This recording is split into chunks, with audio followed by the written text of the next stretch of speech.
जब बैलेट से भी चोरी हो ही रही है तो ईवीएम का ही विरोध क्यों? और फिर अगर बैलेट से भी हो जाएगा तो फिर हम कौन सा विकल्प अपनाएंगे? ईवीएम की चोरी तो हम जान ही नहीं सकते, तो आवाज ही नहीं उठाएंगे कि चोरी हो गई, इसलिए वो खतरनाक है, उसका किसी कीमत पर समर्थन नहीं। बैलेट की चोरी, बूथ कैप्चरिंग, इसका सबूत दिख जाता है, इसके खिलाफ आवाज उठाई जा सकती है, तो इस नाते हम बैलेट की ही मांग करेंगे। यहां जैसे सीसीटीवी कैमरा लगा था, वोटिंग हुई, वैसे ही 2024 के इलेक्शन में हर जगह सीसीटीवी कैमरा ही होगा, वही हमारी चौकीदारी करेगा। कोई चौकीदार होने का दावा करने वाला व्यक्ति चौकीदारी नहीं कर रहा है, वो क्या कर रहा है दिखाई दे जा रहा है। सुप्रीम कोर्ट ने संज्ञान लिया है, सुप्रीम कोर्ट ने इसे लोकतंत्र की हत्या बताया है, लेकिन मैं बताने भर से भरोसा नहीं करता। माननीय जजों को एक्शन लेना होगा, ये रनिंग कमेंट्री करने से कोई फायदा नहीं है। तो इसके माध्यम से मैं आपसे निवेदन करूंगा कि हमें ईवीएम हटाओ, सीसीटीवी में बैलेट से चुनाव कराओ का नारा लगाना है।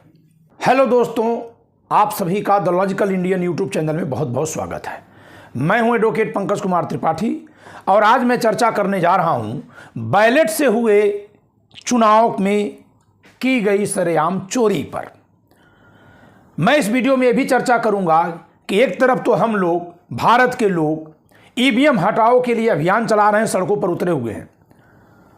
अभी 4 फरवरी को लखनऊ में भी बड़ा कार्यक्रम था, मैं भी उसमें गया था। भानु प्रताप जी, महमूद प्राचा जी, राजेंद्र पाल गौतम जी और तमाम गणमान्य लोग वहां आए हुए थे, जो इस मुद्दे को जनता की ओर से बहुत जोर शोर से उठा रहे हैं। जनता में बहुत तेजी से इस मुद्दे पर चर्चा है, जनता इसके साथ खड़ी हो रही है।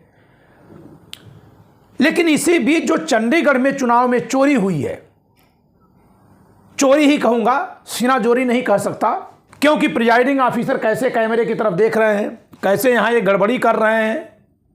अभी इस पर न्यायालय का निर्णय आना बाकी है, लेकिन न्यायालय का निर्णय ही हमारे एलिगेशन के लिए अंतिम आधार नहीं है। अगर हमें कुछ दिख रहा है वीडियो में तो उस वीडियो के आधार पर भी बोल सकते हैं। तो जैसा कि वीडियो में दिख रहा है, ये इस पर कलम चला रहे हैं। तो आज मैं इसी पर चर्चा करूंगा कि एक तरफ तो हम ईवीएम हटाकर बैलेट लाने की बात कर रहे हैं, दूसरी तरफ सरकार ने दिखा दिया, सरकार ने, क्योंकि यहां सरकारी पार्टी जीती है बीजेपी, केंद्र शासित प्रदेश है चंडीगढ़, केंद्र शासित प्रदेश का शासन केंद्र यानी दिल्ली की सरकार चलाती है, यानी कि मोदी सरकार चला रही है। वहां बैठे प्रिजाइडिंग ऑफिसर अगर ये काम कर रहे हैं और बीजेपी को जितवा रहे हैं तो सत्तारूढ़ दल वहां चुनाव जीत रहा है, ये कह सकते हैं। बीजेपी चुनाव जीत रही है। और हुआ क्या, 8 वोट खराब कर दिए गए। 20 में से 8 लोगों ने खराब वोट डाला। 40% पार्षदों को वोट देने नहीं आ रहा है। इससे बड़ा शर्मनाक उदाहरण कोई दूसरा नहीं हो सकता चुनावी घपलेबाजी का। तो दोस्तों, आज मैं चर्चा करूंगा कि इससे हम आम लोगों को क्या सीखना है। पहली बात, क्या हमको यह डर जाना है कि हम ईवीएम हटाने की मांग कर रहे हैं और बैलेट आने पर भी घपलेबाजी होगी तो हम कर क्या लेंगे? जी नहीं। इस पर मेरी भानु प्रताप जी से बात हुई, बल्कि मेरी और उनकी क्या बात हुई, बहुत सारे लोगों ने बात की और उसमें ये भानु प्रताप जी ने कहा, महमूद प्राचा जी ने कहा, हम सब ने ये कहा कि भाई ईवीएम की चोरी तो हम जान ही नहीं सकते कि हुई भी कि नहीं हुई। ये चोरी अगर हुई, अगर बूथ कैप्चरिंग होगी, गलत वोटिंग होगी, तो कम से कम दिखाई तो देगी, जनता शोर तो मचा लेगी। बैलेट से जब चुनाव होता था दोस्तों, उस समय भी बूथ लूटे जाते थे, लेकिन अगर कहीं बूथ लूटा जाता था तो वहां का चुनाव कैंसिल होता था, रीपोल होता था। अब यहां क्या है, जब से ईवीएम मशीन आ गई, कहीं रीपोल आपने सुना? नहीं सुना। तो कोई भी जब मशीन या सिस्टम नया लगाया जाता है, लगाने वाले अगर ईमानदार होते हैं, तब उस समय शुरू में तो सही चलता है, उसका खामियाजा, उसकी खामी हमको नहीं दिखाई देती। लेकिन बाद में वही चीज जब ऐसे लोगों के हाथ में चली जाती है जिनकी नीयत साफ न हो, जो अपने मानसिकता से दूषित हों, तो वह उसी तंत्र का, उसी मशीन का दुरुपयोग करते हैं। जो तंत्र, जो मशीन कभी अच्छे काम के लिए लाई गई होती है, उसी का दुरुपयोग करते हैं। आप में से तमाम लोग ये कहते हैं कि कांग्रेस ने ईवीएम लाया और इस नाते कांग्रेस और भाजपा को एक जगह खड़ा कर देते हैं। इससे बड़ी नाइंसाफी कांग्रेस पार्टी के साथ कुछ हो ही नहीं सकती, क्योंकि कांग्रेस तो संविधान भी बनवाई है, कांग्रेस तो आजादी भी लाई है, तो अगर आजादी का कोई दुरुपयोग करे तो कांग्रेस दोषी, संविधान की शक्तियों का कोई दुरुपयोग करके देश को बर्बाद करे तो कांग्रेस दोषी। ये गलत बात है। कांग्रेस के एक पार्टी के रूप में जो दोष है ना, उसी को दोष कहा जाए तो पर्याप्त है। हर पार्टी के कुछ न कुछ दोष है, लेकिन जब हम किसी एक पार्टी का दोष किसी दूसरे पार्टी के सिर पर डालते हैं तो ये पार्टी बचाव में आती है जो निर्दोष उस मामले में होती है, और जो दोषी होती है वो खड़ी होकर मुस्कुराती है। उसके नेता मजे लेते हैं कि हम तो गलत कर रहे हैं, फंस ही रहा है। कोल घोटाला, 2G स्पेक्ट्रम घोटाला, न जाने कितने घोटालों के फर्जी आरोप लगे, कहीं कोई साबित हुआ? ए राजा जेल में गए थे, कनिमोझी जेल में गई थी, पी चिदम्बरम जेल में गए थे, क्या मिला? कुछ मिला? और इसी संविधान के तहत मिले वाक व्यक्ति के अधिकार का दुरुपयोग करते हुए रामदेव ने सबको भड़काया था कि अगर सरकार बदल जाएगी, मोदी सरकार आएगी तो 35 रुपया प्रति लीटर तेल मिलेगा। मिला? नहीं मिला, 2 गुना दाम हो गया। और जब पूछा गया तो कह रहा मेरी पूंछ उखाड़ोगे। तो अब आप कहेंगे बोलने की आजादी थी, इस नाते रामदेव सबको भड़का लिया, तो संविधान दोषी, संविधान बनाने वाले दोषी। इस तरह से दोष नहीं देखा जाता है दोस्तों। आपके हाथ में चाकू है वो सब्जी काटने के लिए, आप अगर उसकी किसी की उंगली काट रहा है कोई तो वो दोषी है, चाकू बनाने वाला दोषी नहीं है। इसलिए ईवीएम का जिसने दुरुपयोग किया वो दोषी है। ईवीएम ने देश में बहुत अच्छा काम किया था, लेकिन ये समझ में आ गया कि ये तभी अच्छा काम करेगी जब अच्छे लोगों के हाथों में सिस्टम हो, और अच्छे लोगों के हाथों में हमेशा सिस्टम रहे जरूरी नहीं है। तो हम ऐसा कोई घातक मशीन प्रयोग में नहीं ला सकते जो अच्छे लोगों के हाथ में होकर अच्छा काम करे, लेकिन बुरे लोगों के हाथ में चला जाए तो देश को बर्बाद कर दे। इसलिए हम ईवीएम का विरोध करते हैं, ईवीएम हटाने की मांग करते हैं। किसी कीमत पर ईवीएम नहीं होनी चाहिए, लेकिन बैलेट हो जाने पर ही आप शांत मत हो जाइए, सतर्क रहिए। ये देखिए, इस व्यक्ति को पहचान लीजिए और ध्यान से समझिए इनका नाम क्या है। इनका नाम है अनिल मसीह, यानी ये ईसाई हैं। ये कन्वर्टेड ईसाई होंगे, चाहिए कन्वर्ट हुए होंगे इनके पिताजी। अगर यही दूसरी पार्टी में होकर ऐसा काम करते तो इनके धर्म का नाम ले लेकर के पूरे धर्म को बदनाम किया गया होता, ईसाई धर्म को। लेकिन अब आप सोचिए कि किस पर्पज से कन्वर्जन किए होंगे, क्या क्या किए होंगे। अगर इसकी जांच करा दी जाए ना, क्योंकि आजकल तमाम लोग ईसाई इसलिए भी बनते हैं कि बड़ी बड़ी चर्च में बहुत सारी प्रॉपर्टी है चर्च की, उसका भोग करने का मौका मिलता है। बहुत सारे लोग आस्था के कारण बनते हैं, लेकिन बहुत सारे लोग ऐसे भी बनते हैं। ये वहां माइनॉरिटी सेल के अध्यक्ष हैं या कोई पदाधिकारी हैं बीजेपी से। तो ऐसे में आप सोच लीजिए कि इस तरह के लोग क्या कर रहे हैं कि जिस कुर्सी पर बैठकर प्रिजाइडिंग ऑफिसर मतपत्रों को छांट रहा और गिन रहा है, चुनाव की घोषणा करते ही उसी कुर्सी पर बैठा करके मिठाई खिला दी गई है चंडीगढ़ के चुनावी चोरी के माध्यम से घोषित चेयरमैन को। यानी ये पूरी मिली भगत है। इसीलिए मैं कहता हूं दोस्तों कि आप केवल बाबा साहब को जाने, पंडित नेहरू को जाने, महात्मा गांधी को जाने, सरदार पटेल को जाने, सुभाष चंद्र बोस को जाने, ज्योतिबा फुले को जाने, सावित्रीबाई फुले को जाने, विनोबा भावे को जाने, राहुल संकृतायन को जाने, बीपी सिंह को जाने, इतने भर से नहीं काम चलेगा। बल्कि आपको यह जानना होगा कि उनको जानने मानने वाले और जो लोग हैं जो उनके नाम पर आपसे वोट ले लेते हैं, वो इस संविधान को कितना मानते जानते हैं। क्योंकि बाबा साहब की फोटो कोई लगाकर आ जाएगा और हमको आपको जो बाबा साहब में आस्था रखते हैं उनको लगेगा कि अच्छा ये बाबा साहब में आस्था रखने वाला है। अरे वो आस्था का सौदेबाज भी तो हो सकता है। तो हम ये कैसे पहचानेंगे कोई बाबा साहब के फोटो लगाकर जो आया है वो आस्था का सौदेबाज है या वास्तविक आस्थावान व्यक्ति है? इसके लिए आपको संविधान जानना होगा। और इसी नाते संविधान पर मैंने जो किताबें लिखी हैं, मैं बार बार बता रहा हूं, ऐसे तो मैं न्यायिक सेवा के लिए, जुडिशियल सर्विसेज के लिए पढ़ाता हूं, तो मैंने उस पर्पज के लिए किताबें लिखी हैं। लेकिन ये किताब आम लोगों के लिए भी उपयोगी है। इसलिए आपका मीडियम हिंदी हो तो हिंदी में, इंग्लिश हो तो इंग्लिश में, मेरे पास एक किताब उपलब्ध है, आप इसको मंगा लीजिएगा और पढ़िए, कोशिश करिए संविधान को समझने की। तब आप जानेंगे कि ये इतना भर की जो चोरी है, ये जो चुनावी घपला है, इससे जो एक पद मिल रहा है वो कितना बर्बाद करेगा देश को, कैसे बर्बाद करेगा। जानते हैं कैसे करेगा? अगर मुझे बिना वोट के कुर्सी मिलेगी तो वोटर की मैं परवाह नहीं करूंगा।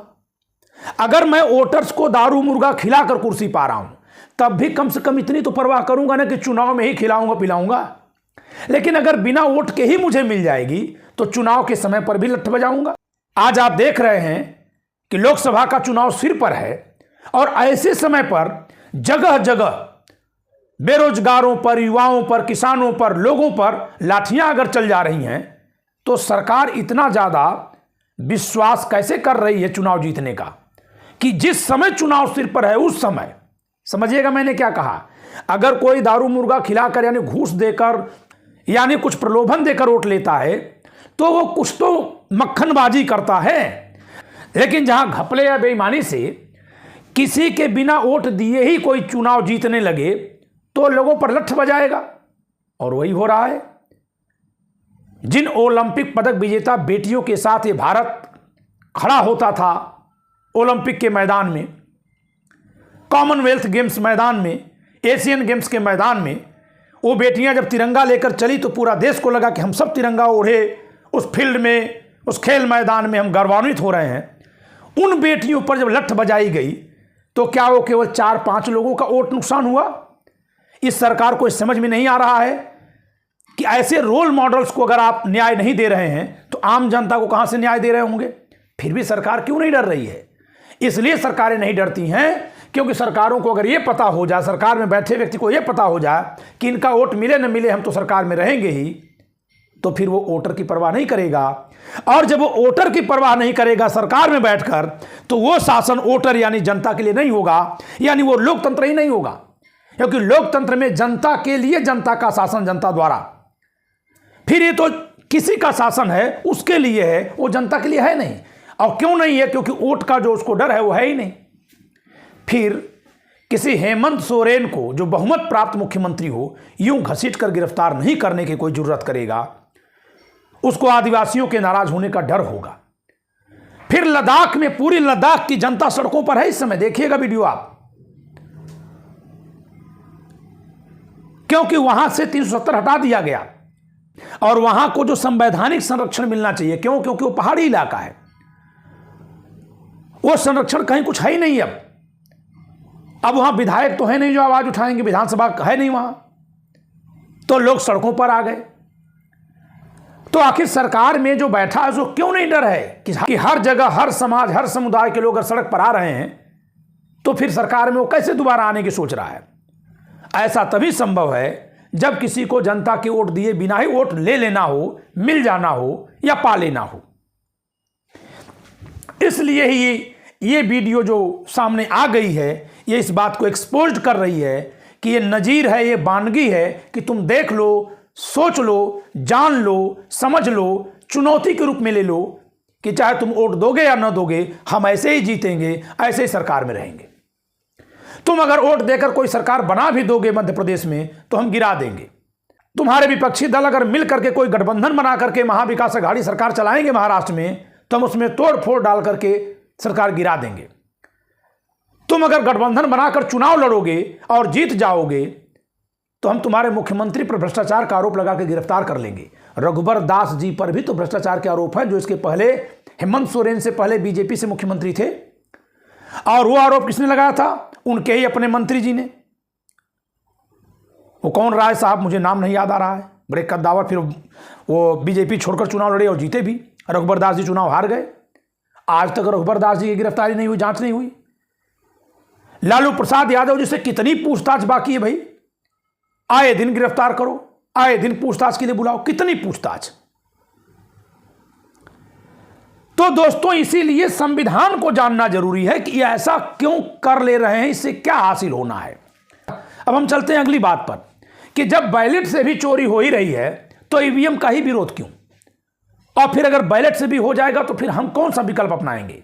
दोस्तों अभी हमारे समाज में, देश में, विश्व के स्तर पर दो ही विकल्प है, एक है ईवीएम, एक है बैलेट। ईवीएम की चोरी तो हम जान ही नहीं सकते, तो आवाज ही नहीं उठाएंगे कि चोरी हो गई, इसलिए वो खतरनाक है, उसका किसी कीमत पर समर्थन नहीं। बैलेट की चोरी, बूथ कैप्चरिंग, इसका सबूत दिख जाता है, इसके खिलाफ आवाज उठाई जा सकती है। तो इस नाते हम बैलेट की ही मांग करेंगे। यहां जैसे सीसीटीवी कैमरा लगा था, वोटिंग हुई, वैसे ही 2024 के इलेक्शन में हर जगह सीसीटीवी कैमरा ही होगा, वही हमारी चौकीदारी करेगा। कोई चौकीदार होने का दावा करने वाला व्यक्ति चौकीदारी नहीं कर रहा है, वो क्या कर रहा है दिखाई दे जा रहा है। तो हमारी चौकीदारी यहां किसने किया? सीसीटीवी ने। सीसीटीवी ही असली चौकीदार निकला, इसलिए हम सीसीटीवी लगवाएंगे 2024 के आम चुनाव में। यह भी हम लोगों की मांग होनी चाहिए। ईवीएम हटाओ, बैलेट से चुनाव कराओ, सीसीटीवी लगाकर चुनाव कराओ। सीसीटीवी कैमरे में चुनाव होगा। 2024 से प्रक्रिया शुरू होनी चाहिए। जब नेताओं की रैलियों के लाइव प्रसारण हो सकते हैं तो सीसीटीवी हर बूथ में क्यों नहीं लग सकता? कोई बड़ा काम नहीं है, हर जगह सीसीटीवी लगना चाहिए। क्योंकि दोस्तों, ये इतना बेहतरीन संविधान लिखा है, भारत का संविधान। मैं विगत 20 वर्षों से पढ़ा रहा हूं, ऐसा संविधान पूरी दुनिया में कहीं नहीं है। और यही कारण है कि हमारे देश में, जिसमें इतना ऊंच नीच, भेदभाव, इतनी तरह की कुरीतियां, इतने तरह की बोलियां, इतने तरह के इलाके अलग अलग, कि कहीं एकदम बर्फ पड़ रही है, कहीं एकदम तपती धूप है, एक ही समय में, एक ही महीने में। ऐसी ऐसी बोलियां हैं कि एक दूसरे इलाके के लोग बात नहीं कर पाते आपस में। लेकिन ऐसे सारे लोगों से बनने वाले देश को अगर कुछ जोड़ कर रखा है तो हमारा वो संविधान है। इस संविधान के जरिए यह देश बहुत आगे बढ़ा है, अभी कई हजार गुना आगे बढ़ जाएगा, सोने की चिड़िया बन जाएगा। लेकिन तब जबकि चुनाव एकदम निष्पक्ष हो। जब चुनाव एकदम निष्पक्ष होगा तब जनता से वो व्यक्ति बंधा रहेगा जो सत्ता में बैठेगा। और तब एक समय ऐसा आएगा कि ये मुद्दा भी हट जाएगा कि किस जाति का व्यक्ति कहां बैठा है। क्योंकि ये देखने को मिल रहा है कि पद पर बैठ करके या तो कठपुतली हो जा रहा है या तो शामिल हो जा रहा है। अब ये तो अल्पसंख्यक हैं, वो भी क्रिश्चियन समुदाय से। हेमंत सोरेन जी को जिस दिन गिरफ्तार किया गया उस दिन सुप्रीम कोर्ट में 3 दलित जज बने।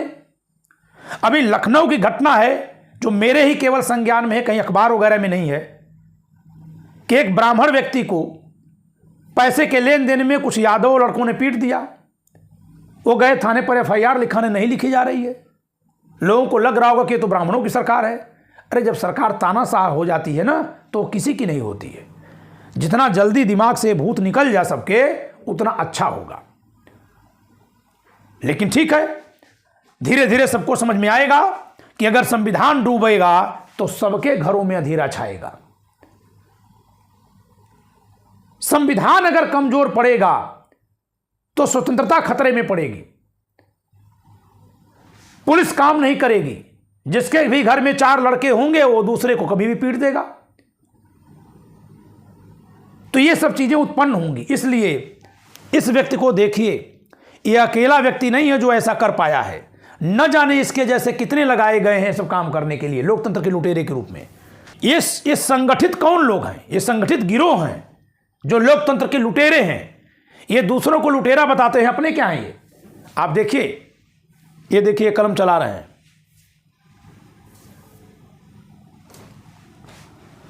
देखिए उसी कुर्सी पर बैठा दिया जिस कुर्सी पर प्रिजाइडिंग ऑफिसर बैठे थे। ये आम आदमी पार्टी के प्रत्याशी हैं जो बेहोश हो रहे हैं। देखिए, सुप्रीम कोर्ट ने संज्ञान लिया है, सुप्रीम कोर्ट ने इसे लोकतंत्र की हत्या बताया है। लेकिन मैं बताने भर से भरोसा नहीं करता। माननीय जजों को एक्शन लेना होगा। यह रनिंग कमेंट्री करने से कोई फायदा नहीं है, क्योंकि जजेस की रनिंग कमेंट्री का केवल एक सिगुफाई महत्व होता है, कानूनी कोई महत्व नहीं है। तो लोकतंत्र की हत्या अगर हुई है तो वहां तुरंत स्टे लगाइए और जांच फटाफट पूरी करके वहां के चुनाव को असंवैधानिक घोषित करिए। इस व्यक्ति को जेल में भेजने का आदेश जारी करिए। इसकी जमानत नहीं होनी चाहिए। इससे बड़ा डकैत कौन होगा भारत में जो लोकतंत्र को लूट ले? देखिए, ये टेम्परिंग कर रहे हैं यहां साफ साफ। तो दोस्तों, इसके माध्यम से मैं आपसे निवेदन करूंगा कि हमें ईवीएम हटाओ, सीसीटीवी में बैलेट से चुनाव कराओ का नारा लगाना है। केवल बैलेट से चुनाव कराने भर से काम नहीं चलेगा। इस तरह से अगर लुटेरे काम कर रहे हैं तो लोकतंत्र कैसे बचेगा? ये आजादी की लड़ाई लड़कर प्राप्त की गई आजादी है।